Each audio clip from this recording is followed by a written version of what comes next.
One. All right, everybody. Welcome back to the Strong Life Podcast. We've got Jeff Herdman on from Defend USA. You've been listening to the Strong Life Podcast for a little bit. You've heard me mentioning Defend USA as a new partner of ours. And if you've been listening for a while, you know that I rarely do this. I rarely have a show sponsor or a partner, which means I believe in this company, which is super rare. So I'm very excited to have Jeff on board. And we're going to chat it up. We're going to talk about compression gear, recovery, experiences in business and life, all things strong life. So, Jeff, thank you, my bro. I appreciate it, Zach. This is great. I'm excited to be here with you.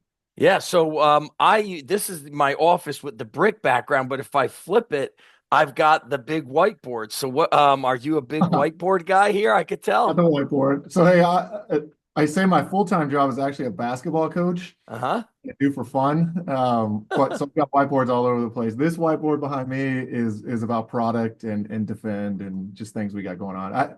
I'm kind of old school where I love newspapers. I love pads. I like writing things down and seeing it. Yeah.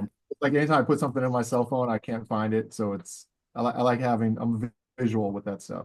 It's also I don't know where I read this or can't remember where I heard it, but they say when you're writing, you're the creative part of your brain works. Whereas, I have just got this journal from my buddy Dave Tate at Elite FTS, but I have a bunch of journals and I try to write a lot. I even do it, you mentioned coaching. I do it for our interns is we make them create strength training programs, but we tell them it's got to be in a notebook. And it really forces them to, I think, get a little bit more creative. But I know your background is in basketball. I'd love to start there. Yeah, so I played, oh my God, like everyone, I played all kinds of different sports growing up. I think when I got into high school, it was one of those things where I just didn't want to do anything else but be on the basketball court. Was getting recruited by various colleges, went on to play at UC Irvine, Yeah. college basketball, which is in the Big West. Actually, hopefully they'll qualify for the tournament this year. It's March Madness. Played overseas for a couple of years, bounced around, had a couple tryouts with NBA teams, played in summer leagues, and then got into the apparel world when I was probably about 25 years old. But never left basketball. I've always been around it. I played on Magic Johnson's kind of traveling tour team for a few years and was in business with him prior to starting Defend. And then when I started having kids, got into coaching and kind of been with basketball ever since. Where are you coaching now? I coach at Maricosta High School. It's in Manhattan Beach, California, a Oh, little bit nice area. right in Los Angeles. I just finished my 11th year there and coach varsity basketball.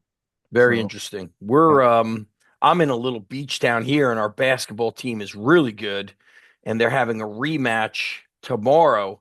And what's interesting is you and I being about the same age, probably grew up in that era of seeing street ball. I don't see that anymore, Jeff. It honestly concerns me. Everything is there's a massive um like basketball club in our area called Yep. Hoop Group. I don't know if you ever heard of them. I think it started in like the Pocono Mountains, but I've been in this little town for 15 years. I've never seen like street ball pickup games, but where I grew up, that was how I encouraged our basketball players to train to be varsity. I said, you got to go to Roosevelt Park and you got to play street ball and you got to hang with the big dogs.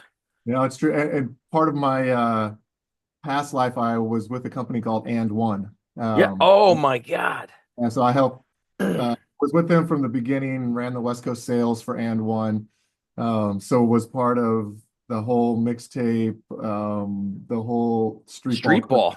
Yeah. Yeah, have a lot of history with that company. And I agree, it's training has taken over for kids these days. And I have a 7-year-old, I have two daughters that one played in college basketball, both played high school basketball. And then now I've got a 6-year-old boy and I'm kind of doing it a little different where it's like, just go play.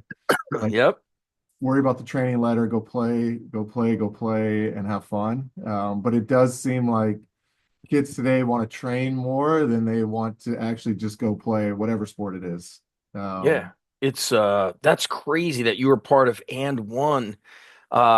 what are some big takeaways from that company? You mentioned the mixtape.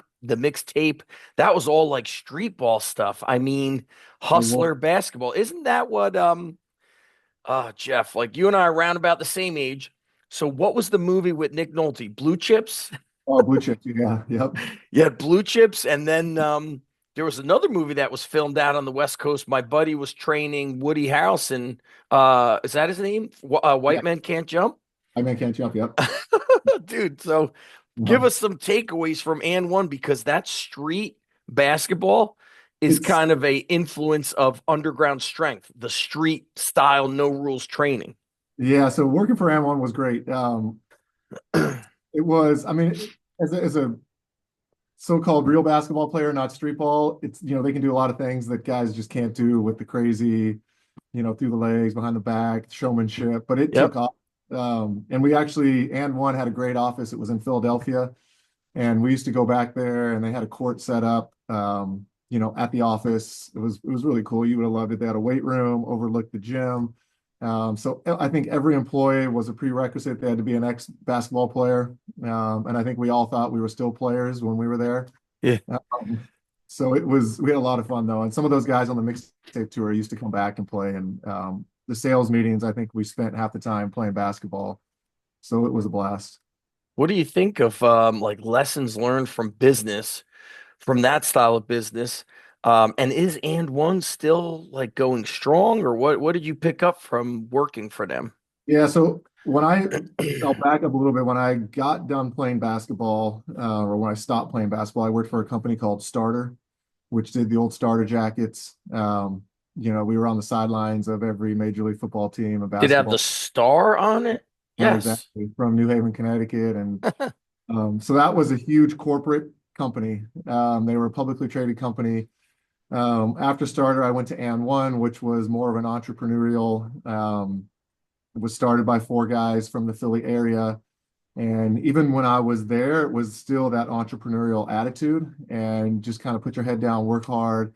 And I think that's where I started to get my bug was like, hey, if these guys can do it, they were young guys. And I think we were doing, I mean, 200 million plus in sales at the time. And I was a Crazy. small part of it on the West Coast, but, was definitely there when it was happening and just kind of got that bug to like, I want to do something myself. And that's where I kind of launched into that entrepreneurial world and started some various companies prior to Defend. What was your first company, whether it was successful or not? Where did you start? So the first one was called Magic 32. And my business partner now, Steve Burnett, and I started it. I was actually playing basketball with Magic. We were touring around with some various all-stars playing in just like exhibition games. And at the time, which Shaq still has a footwear brand that's out now, was just selling millions of shoes at Payless. And That's so I came up right. with the idea with Magic. I'm like, hey, let's come up with like a really good basketball shoe at an affordable price, and let's just name it after you. And he loved the idea. So we cut a licensing deal, and we were pretty much within the first couple of years in every major retailer around, from J.C. Penney, Sears, Famous Footwear, kind of name it, we were in it. And so that was the first brand. We ended up selling off the licensing for Magic's name. And from there started a sports center in town, which I'm sure you could appreciate. And so we took an old airport hangar at the Hawthorne Airport, which is right by LAX. Yeah. We put 6 basketball courts in there, weight room, and we trained everyone from little kids up through NBA players in the off season. Had every possible basketball event and volleyball event that you could think of. Um, and yeah, it was a great experience. And we had guys like Kevin Durant, we had James Harden, we had, all the Lakers and Clippers and you name it. We had every NBA guy that was there. And so those were the first two companies. What did you do? Sell? So the Magic 32, So, you sold yeah, it? we sold the licensing rights. Magic just kind of wanted to go in a different direction. So we got out of that business, went into kind of got out of the footwear business and apparel business and started this sports training center. Yeah. Yeah, so the good part was we were actually right next to a SpaceX build, right next to the SpaceX building. Okay. SpaceX employees that were members of our gym. I think we had over 600 of them that would come in and train. So the bad side of that is Elon Musk, who owned Tesla at the time, wanted to house both his businesses next door to each other. So he was sending the guy that was my business partner actually owned the building. And he literally every month would send my business partner a fax saying, "Hey, I want your building. I want your building. I want your building." And Very eventually got to the aggressive. deal where he couldn't pass it up. So Yeah. we tried to relocate. It didn't work. Why did it not work? I'm very interested, Jeff, in how location impacts businesses because I've had multiple facilities of the underground strength gym, Sure. and I try to tell people like when you change the location, the type of people change the way you operate. Yeah. So it's a great location. If you ever fly into LAX, you cannot miss the building. It is an old World War II airport hangar that was at the Hawthorne Airport that was deserted for 60 years, I think. No one had touched it. So we went in, cut a lease, refurbished the entire building, put a lot of money into it. And what was unique about it is an airport hangar, there's no structures. So there's no beams, there's nothing. So it worked great for basketball and volleyball, and any kind of sporting event that you would want. So when we tried to relocate well, this goes back to 2011. The economy, I think, was just coming out of a Yep. time. We could not find a building that would want our use or the zoning use, and also just couldn't find the size that fit financially. Again, this was like right off the freeway, right off the exit, so it worked really well, and we just could not find something that worked to fit our use. So we ended up closing it and then back into the apparel business, which kind of led us to defend. So It's interesting now. I always say I started renting in '07, and I always say, man, shoulda, woulda, coulda. I've been renting since '07, but you can't like the price of commercial real estate compared to back then was like, dang it, you think you couldn't afford it, but in hindsight, it's like, dang it. no, exactly. And that was actually the same year we started it was called HAX, HAX. So it was short for Hanger Athletic Exchange. That's Uh, awesome. yeah, and so that was the year actually we ran it from 2007 to 2011 about. So it was like 4.5 years. And it was no, it was a lot of fun. As you know, starting a business is never easy. You see a lot of people in a gym, they think you're making money, and it's not always so. Well, what do you think is the mistake? Like I want to kind of like compile some business ideas that brought you to defend. What do you think was mistakes? You got, like you said, were there 600 Tesla employees in there plus all SpaceX, yeah, SpaceX? I mean, we ran our own youth leagues. We ran training academies. There's a lot of places now, I think, that do it. That's And we million-dollar businesses today when done correctly. correct, and we were as well. I mean, we were definitely doing, a few million in revenue. Expenses were high though. We didn't have a great lease. Our tenant improvements were very high. Yep. And now I don't know how it is out by you, but you go to these youth events and they're charging $20 for parking and $25 for admission, and it's crazy, but you have to do it to make money. And it's a tough business. Yeah, my kids are in baseball and tennis. So yeah, if it's baseball, I got to pay to park, and then your car is getting smashed by a baseball. I've seen like some really nice cars get destroyed. Then you're paying for the shitty food, and Yep. then you're paying extra entry fee for it. Um, yeah, you got to be. It seems like you gotta.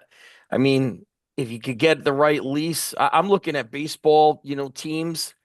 They got like multiple teams from like first grade and up. So if you've got three travel teams per age group and it's 5 grand a year and there's 15 kids on a team, you're looking at like each age group is bringing you, let's just say 150 grand and you have ages 7 to 10.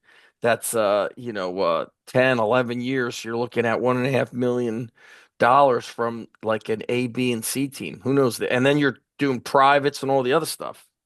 It's crazy. I mean, it's definitely become a business. Yeah. I go through that struggle now. It's like, because coaching high school basketball and just knowing a lot of kids in our area, do you want to refer them to this mega program that has, you know, 200 kids in it, or do you want to go to a team that's, a program that maybe has 20 to 30 kids and only two or three teams, but you get their attention.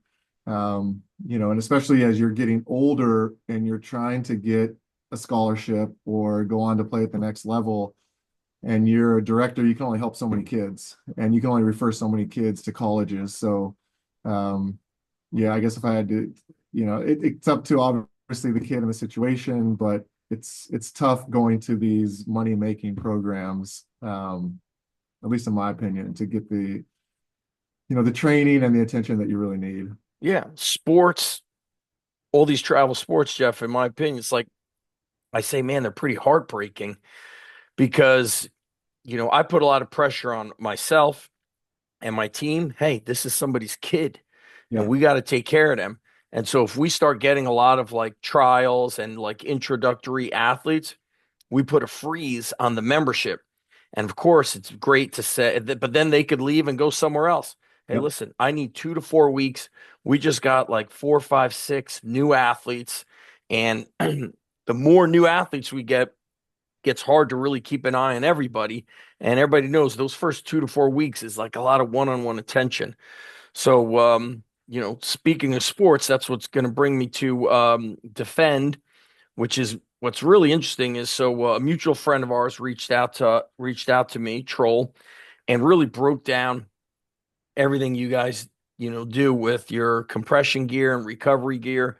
And I said, what's crazy is I'm 49 and I remember like 20 plus years ago, I'm wearing a West Side shirt. Louis Simmons on like a VHS tapes, he was like showing powerlifting and like geared powerlifting where they wear those like squat suits. And he said, even if you're not wearing protective gear, he's like, you should always squat with compression shorts. And I'm like, what the hell is compression shorts? It's just nothing. Didn't make sense to me. I didn't even never used any of that. Then my son says to me as I give him the compression gear, because we got sizes for me and sizes for my kids. He's like, I was like, Ethan, you got to try this stuff. I was like, I did squats. I was like, it feels amazing. He's like, I know, Dad. I've been wearing compression gear since I was 5. I was like, what the hell? I've been buying you stuff. Well, I said, I got the best stuff. And so now we've got my son with the shorts, shirts, elbow sleeve, same thing with my daughter. And so to me, I got to use the gear, and I've made this commentary on previous episodes, telling them that I'd be interviewing you. So I've got the shorts and I've got the long compression pants, and they feel friggin' amazing. And I'm like as a wrestler, I think it's my mindset. I don't even use a weightlifting belt, but my knee felt really good. My groin and hamstrings, everything felt really good. So, what was your turning point, Jeff, to say, I need something that's protecting my body? When did you start wearing compression gear? Yeah, so it's a great question. And it was actually when we had Sports Center hacks. So at that time, there was a company called 2XU, which is from Australia, Yep. and they were the first to market with compression, so to say. And they were coming there to get access to the pro players that we were training. So a friend of ours was actually working for the company.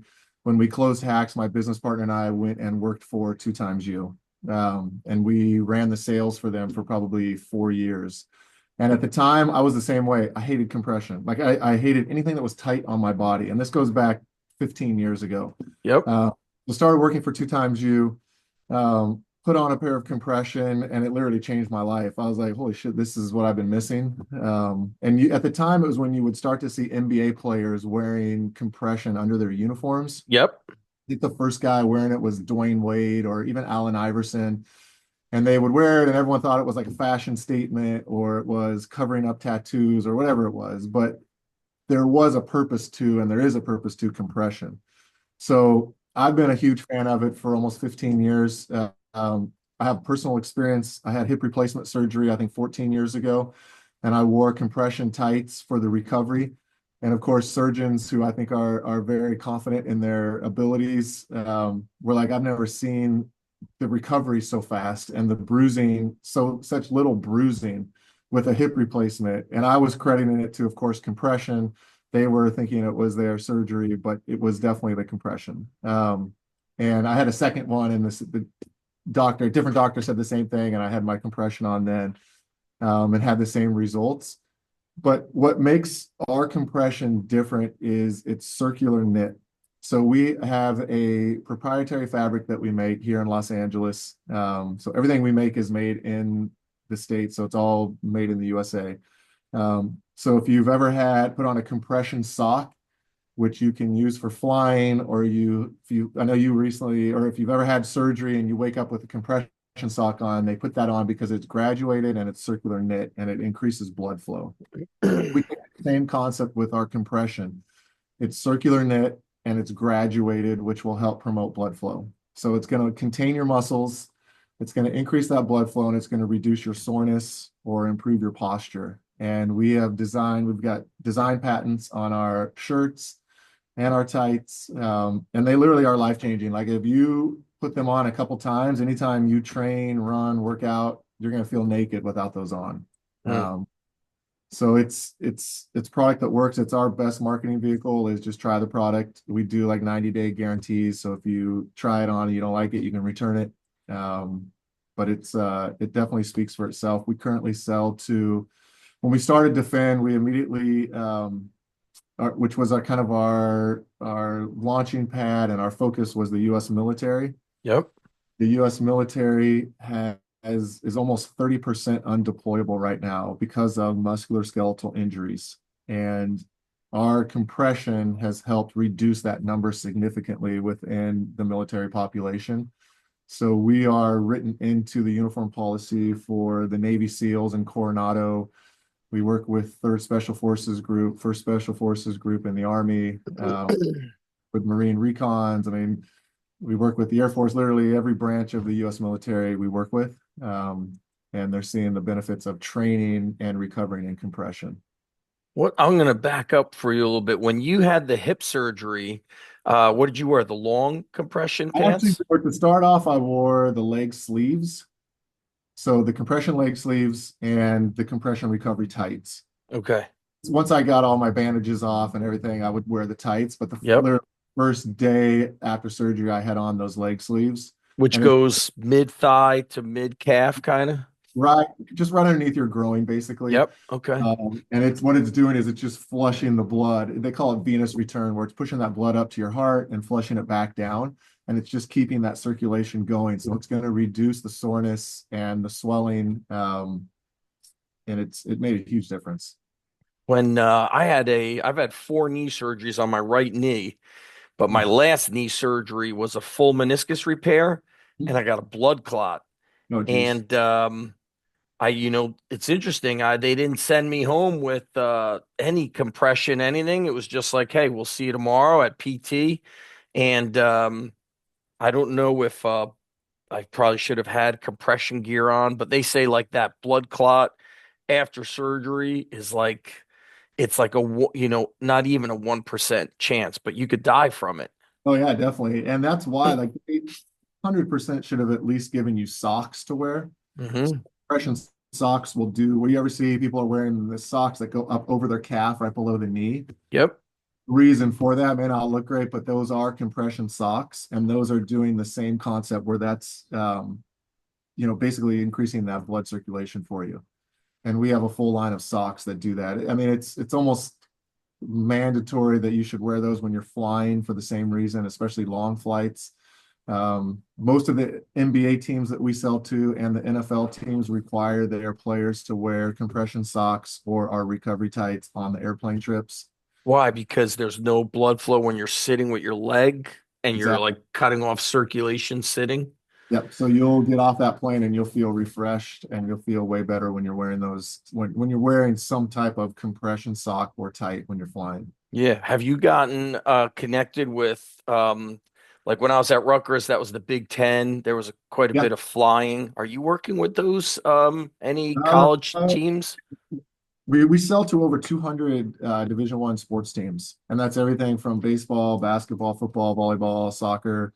Swimming is a big one, but we are selling to all of those teams. And it's Who's the decision maker, Jeff, for like who's reaching out to you? The ATC, the PTs? so we have schools that call on colleges, and typically we sell to, yes, either the strength coach or the trainers. And strength coaches actually seem to be the most progressive and the most knowledgeable when it comes to benefits of compression. And so it's literally either the strength coach or the trainer. I feel like the strength coach is a good one, is a blend of an athletic trainer, a physical therapist. That's why I always say we're a performance coach because, especially since your time, if I'm looking at like the timelines of when you had the Hack Center, '07 to 11, when the iPhone got popular around that 2010, 2011 mark, I feel like injuries went up as these sports specific year-round centers came about and there was less of the street ball. That's why it's so intriguing to me that you were working with and one and those guys were so, street. It was cool, man. It was like a no rules basketball. So now, working with colleges, I reached out to a buddy of mine. So your partner, Steve Burnett, I think that is that who we put I'm not going to mention my friend's name, but he's in DevGru. He connected with your partner. He already said he was using your compression gear. Yeah. So we are, so anyone that goes through Coronado, which is where the SEALs go through their training, we are written into the uniform policy. So they're issued a kit, and the kit includes products to train in and to recover in.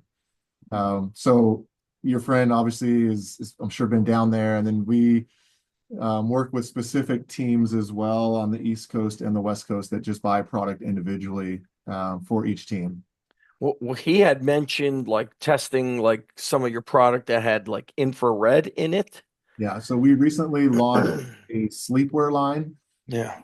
Is a partnership with a technology company called Celliant, and they make it's basically an infrared thread that's woven into the material. So it converts your body heat into infrared energy, and it helps regulate your body temperature. There's all kinds of different benefits to it, but it definitely increases your sleep and speeds up your recovery process. And when I say increases your sleep, you get somewhere between, and this is been studied in at universities. I think there's 9 published studies right now on the benefits of Celliant and infrared Celliant.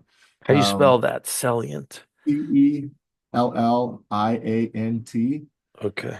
will get anywhere when you measure it with a wearable technology like a Whoop or a Aura Ring. You'll typically get 20 to 30 minutes additional deep sleep or REM sleep a night. It's interesting as technology has really exploded. Words like you and I always say quote unquote older. You're like, oh damn, I want to maximize how I feel and perform. I want to be able to do this later. Whereas I think when you're younger, you're just like, ah, I don't need it. I'm not, I'm indestructible. And it's like the older crowd who's more interested in your product. I feel like now I'm older, I'm 49, but when I was a kid, when you heard somebody who's 49, you're like, damn, that's fucking old. Now I'm like, I'm 49 and I could outlift and out strength train a lot of teen athletes. But once I get the stitches out of my foot, I could get back to running. I'm going to be running with the compression, the long pants or the shorts. And I'm excited to see how that feels. But who tends to be the larger consumer that's like outside of military and sports as far as is it the Yes. teens? Is it the 30s? Is it our age guys? Yes, no, that's a great question. We say, as a kid, I say, someone in their 20s, right? 18 to Yeah. say 25 years old, you're indestructible. Like, your mind is indestructible. You can do anything. You don't realize that if you use compression at that age, it will actually, um, in the long run, you'll end up feeling better. You'll have less injuries. Yep. But we do have a direct-to-consumer business on our website. And we say our kind of sweet spot customer is that like 35 to like 65-year-old, to be quite honest, who, like you and I, all I want to do is be able to work out the next day. And if I can feel 2% better, then it's great, because 1 or 2% every day adds up over time, right? Yes. And if I miss a workout, it's not only bad for me physically, it's mentally. And I'm like you, I mean, I work out probably 6 or 7 days a week. Even on a day that I take off, I'm doing something, whether it's stretching, it's swimming. I consider swimming like a day off. My wife's like, you ever just take a day off? I'm like, I got to do something. It's like It's that mental workout therapy. I Yeah. was going to say, that's my therapist, is that workout every single day.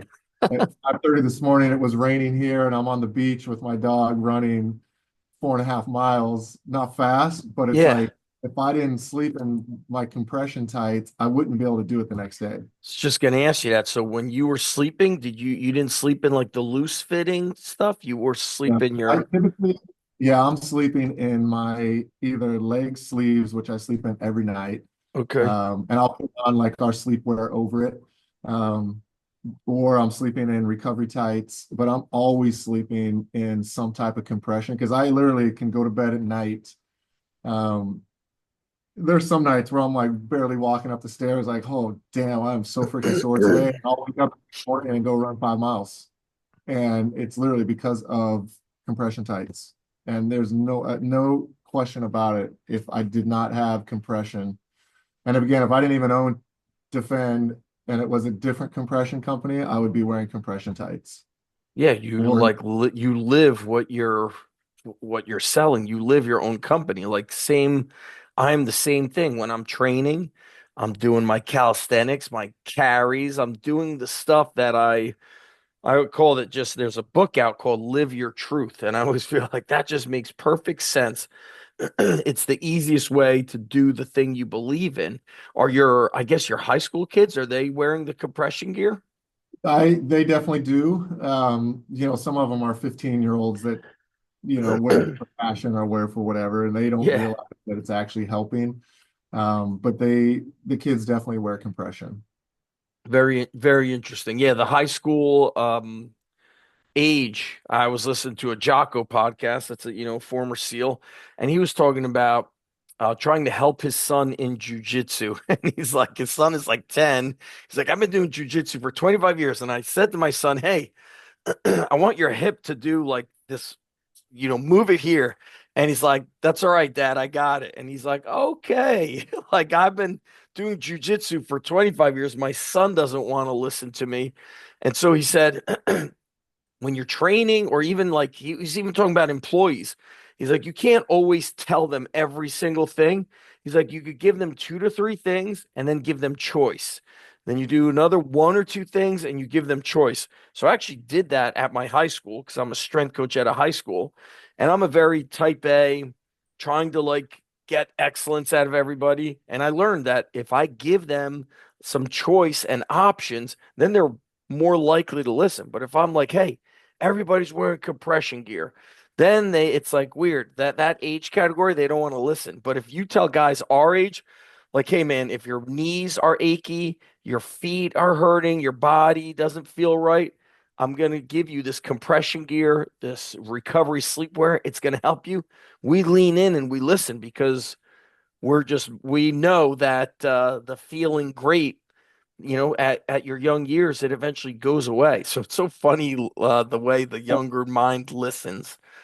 Totally. And I mean, you look at it just taking 10 years ago, right? You look at the supplements that were out 10 years ago and how Yep. much better they are today. You look at running shoes, right? Hoka wasn't around 10 years ago. On running wasn't around 10 years ago. And you wear products like that and you're like, damn, my feet feel better, or I can, work out an extra 30 minutes or 40 minutes. And, we're part of that evolution. Hyper Ice wasn't around 10 years ago to help with recovery.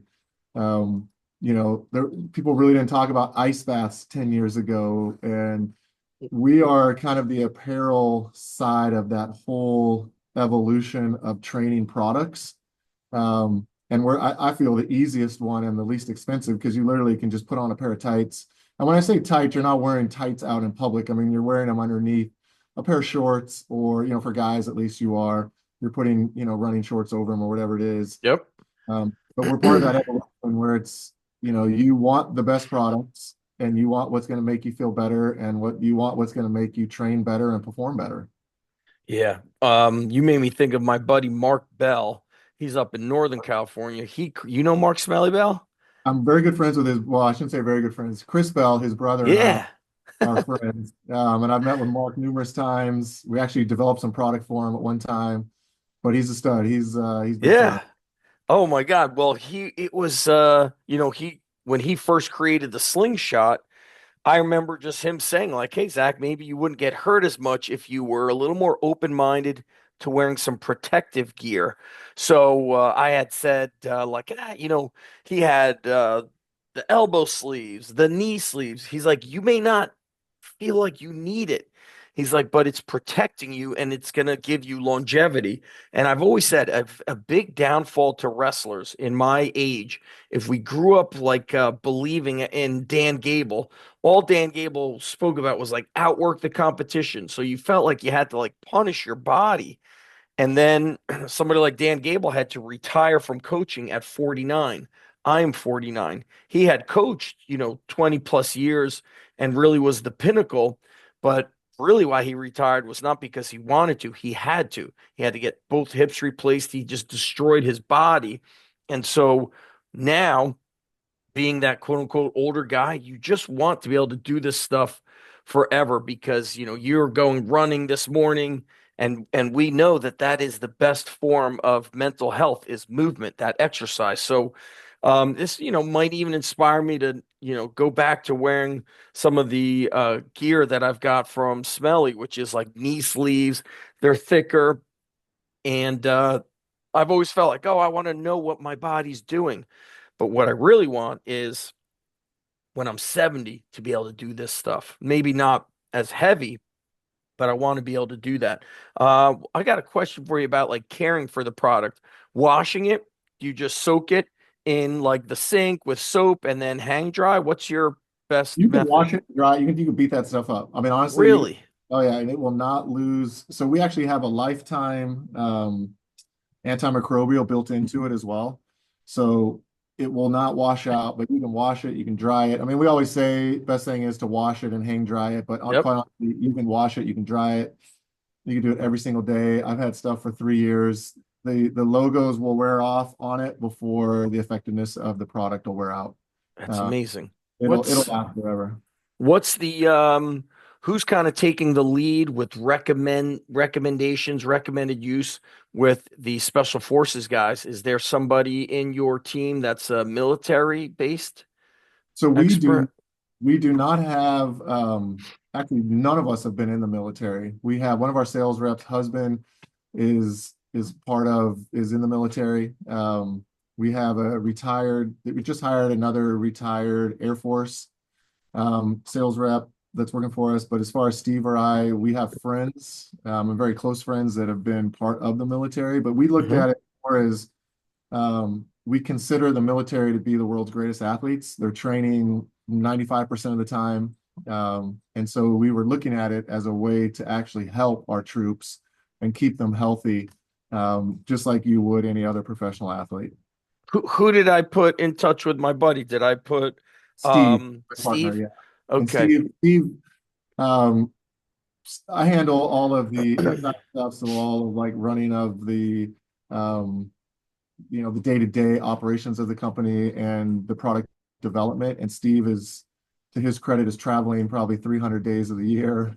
He's actually out in Washington, D.C. today. I just got off the phone with him. So he's always traveling and he's out meeting with everyone. Oh, I would have put him in touch with a buddy of mine who's in Alexandria. Oh, nice. Is he going to be there for a day or so or no? He's tomorrow, but he's out there almost every other week. And then we have Okay. one of our Tell him to sales. reach out to me and I'll get them in touch with my buddy Quattro Deuce, former SEAL, amazing guy, gym owner, and Nice. his wife is a Masters Olympic weightlifter. And anybody that meets them, they're always like, "Those are my favorite people." And they have an amazing coffee shop in it's called Alexandria Old Town. Have you been there? I Old have Town? not. No, I have not. It's like it's an old town, cobblestone road, like downtown. It's like south of DC. but I want to make sure I could put you in touch with them. Um, what's Steve's background? How did you guys meet up? I always like to hear how do Yeah. like business partnerships, do you guys complement one another? How did this happen? Steve and I have been friends since high school. Actually, probably before high school. He was a couple years older than me. He was a basketball player. I was a basketball player. He actually worked at a local health club in Mission Viejo, which is where we grew up. And I used to sneak in there to play basketball in the gym. He used to kind of let me in. And I think a couple years after college, Steve was starting an apparel company called Intensity Athletics, which specialize in like basketball shorts and t-shirts and different things. And I helped him on the sales side of it.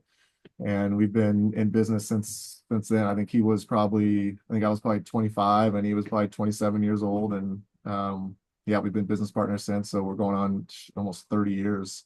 That's amazing. Well, Yeah. I've heard of that area. Wasn't I think a soccer player from your area was at Rutgers, and he's about our age. Alexi Lally, was he in your area? Could have been. Goalie? I think the most famous player was Julie Foudy, who was on the gold medal team, and you see her on TV covering every soccer, but she went to our high school. And Mission Viejo at the time was famous for swimming, Yes. and all kinds of swimming Olympians through to the Olympics, and people from around the world used to move there to go to the Nadadors Swim Academy, which was in Mission Viejo. Very cool. Let's talk. We'll start like wrapping it up here, Jeff. What big business or life lessons since being in this company are you guys international or just selling in America? We primarily sell in America. We do have some fire departments we sell to internationally, and there are some military units internationally. We are trying to expand, and that's a focus for us is to grow internationally within the military. Yeah. Uh, What's been big lessons in business, kind of working as such a like a global business? Patience. How so? What's like that's an Patience. I interesting mean, one. yeah, I mean, that's honestly what I keep preaching to everyone. It's like we're on our 10-year anniversary, April 1st, Yep. from when we started Defend. Um, and working within the U.S. military takes a ton of time. I mean, it's years and years of building relationships, building testing, just getting the funding for products that we need. So it's, while you want things to happen tomorrow, you know, we've had we've had growth every year since day one. It's not this huge spike, but it's definitely growing. And we see where we want to go in the future, and we're getting there. But we're like I say, patience because you want it to happen today. And it's helped us in that we've got a strong account base. We're entrenched where we are, and we're growing at a good pace. So if I had to say anything to anyone that's starting a business, because you want it all to be tomorrow. You want to, start the company or sell it or go public or do all these different things. And, for us, it's just patience. That's why they call like army, big army. They say because it moves like a tugboat. But the SF community always embraces testing, trying new things, experimenting, seeing what works. They're just very forward thinking, and there's less yellow tape or whatever you call Yes. And that's where we've started. So everything we kind of started at the top, which is the special forces, and it's kind of trickling down now to the big army and the big navy. And that's kind of where you get the volume going Yeah. and building volume. Something I think about, excuse me, as I'm older is being mobile, meaning moving. Like, hey, my daughter's going to college next year. In a couple of years, my son will go to college, or who knows, he might start his own business. So, what would I do? Would I sell this business? When you're working on this business, Jeff, do you guys look at, hey, um, we're making this stuff. If we can't sell this company, we don't do it. Or do you look at, hey, this is who the product is for? Does it help them? Period. End of story. How do you make business decisions? I mean, we're definitely looking at other opportunities. Like I say, we're growing our direct-to-consumer business. We are looking at potential affiliations and partnerships with other brands. But our primary focus is the military.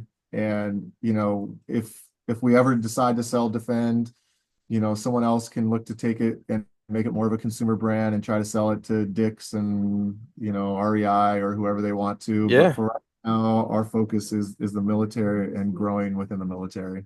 We have we have military strength coaches who listen. There's some pretty big I know KBR is a big government contractor, and so that's like a big career that's exploded in the strength and conditioning community, the military and high school. Let's close it out, Jeff. Any questions that I should have asked that I didn't ask you that you wish I asked? No, I think you did a great job. Um, and I think, I was excited to be on here, and I think what you're doing is great. So keep it up.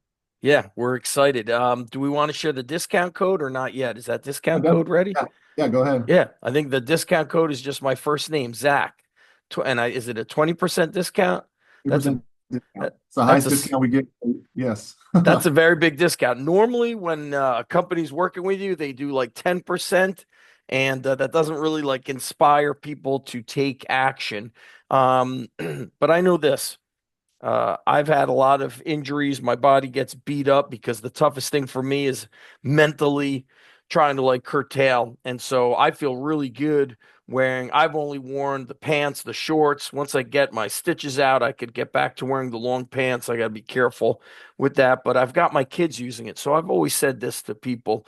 If I promote something or share something, it's got to be something I would do or utilize with my kids. So I say it to athletes. I go, anything I say to you, I wouldn't say it any different for my kids. That's just living my truth. And so I'm excited to use Defend. And I've also already been able to share it with some people, but also, now we could share it with a lot of people. And dfndusa.com, or they could just Google Defend USA compression gear and they'll come across the website. And I'm very excited that you guys are partners with the Strong Life podcast. And thankful to our buddy Troll for making the introduction. Yeah, Great I appreciate. guy. I definitely encourage, like, if someone has not tried compression, try it. Hmm. And like I say, we offer 90 days return. If you don't like it, you return it. If it doesn't fit, you can return it. Just try it out. Because it'll change your life if you've not tried it. And if you've tried other competitors' compression, give ours a try. And we would appreciate it. Everything we make is made in the USA. All the fabric is made in the USA. Literally the buttons, the zippers, everything we use is made in the USA. So, and we've tried to keep our prices competitive with our competitors who are making products in China and Vietnam and everywhere else. So I do know that's one way we are able to get contracts within the U.S. military as well, by making products in the USA. And appreciate, the support of your listeners and you having me on. Cool. Jeff, where would you recommend what gear should they start with? If I would say shorts. I would say 100%. If you've never tried compression, try the compression short first. It's our number Yes. one selling. I mean, we've sold hundreds of thousands of units of compression shorts. Um, that's where to start, and then from there go to the tights, and from there try the socks and try the shirts. But if you are hesitant and you just want to try one style, buy the compression short. Compression shorts, running, sleds, Yeah, yeah. carries, squatting, lunging, your groin and feels good. And then if you have my experience is wearing the long compression tights, it just made my knee feel amazing. So if you have any knee problems, I would recommend the long compression tights, or would you recommend I think you called it, what did you wear after your surgery? Leg sleeves, those are more for probably just like relaxing, lounging around than they are Okay. but, yeah, especially for your crowd. Like if you're doing squats or you're doing heavy lifting, there's nothing better than you could actually even wear the recovery tight when you're doing like a heavy leg day. Yeah. Because they're firmer, they're gonna give you even more support. The Um, recovery you tights. want Oh, to I lower got it. those, but you could definitely lift in the recovery tights as well. That's freaking cool. Yeah, Jeff, you are the man. appreciate it. 20% discount code, guys. It's very impressive. Discount code is Zach, ZACH, Defend USA, DFNDUSA.com. I'll link everything up. And I'll be posting videos of me wearing the gear, giving real-time feedback. My son's wearing it for baseball. Baseball season started yesterday, and my daughter with tennis for her calf, for her arms, because in sports, the best ability is availability. So that's what we got for you guys. Strong Life Podcast, Defend USA. Please share with a friend. Appreciate everybody leaving 5-star reviews. And if you have any questions, just respond to the newsletter at zachstrength.com. Everything is linked below. We'll talk to everybody soon. Jeff, thank you so much, and hang tight.